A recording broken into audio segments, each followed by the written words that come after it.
வணக்கம். முருகன், திருநெல்வேலி.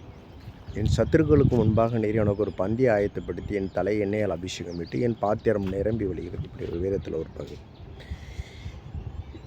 எனக்கு ஒரு வருத்தம் என்னென்னா, என் கூட படித்தவங்க கிட்டத்தட்ட ஒரு 30 பேர் உண்டு. 30 பேருமே ஓரளவுக்கு கவர்மெண்ட் ஸ்டாஃபில் இருக்காங்க.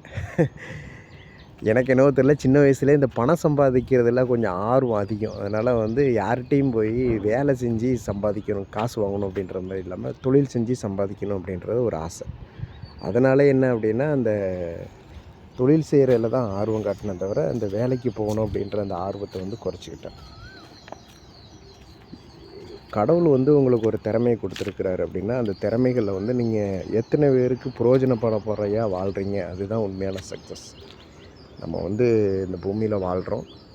ஒரு 10 பேருக்கு நான் வேலை கொடுக்குறேன், இல்லை ஒரு 10,000 பேருக்கு வேலை கொடுக்குறோம். அந்த 10,000 குடும்பம் உங்களால் நல்லா இருக்குன்னா, உண்மையான வெற்றின்றது அதில் தான் இருக்குது. நான் போய் காசு ஒரு ₹1,00,000 சம்பளம் வாங்குகிறேன், ஒரு வீடு கட்டுறேன், கார் வாங்குகிறேன், என் ஃபேமிலி மட்டும் நல்லா இருக்குது அப்படின்றது சக்ஸஸ் இல்லை. எத்தனை குடும்பம் உங்களால் சக்ஸஸ்ஃபுல்லாக வாழ்க்கை நடத்துதாங்க, எத்தனை பேர் உங்களால் நல்லா இருக்கிறாங்க, அதுதான் உண்மையான வெற்றி. கடவுள் சொல்கிறாரு, நீங்கள்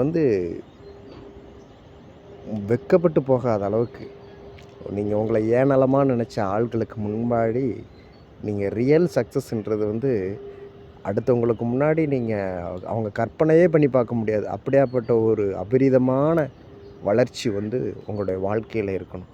அதுதான் நீங்கள் ரியல் சக்ஸஸ். அதுதான் நீங்கள் உங்களுக்கு விரோதமாக நினைக்கக்கூடிய ஆட்களுக்கு, உங்களுக்கு விரோதமாக பேசுகிற ஆட்களுக்கு செய்யக்கூடிய மிகப்பெரிய எடுத்துக்காட்டுன்னு சொல்கிறாரு.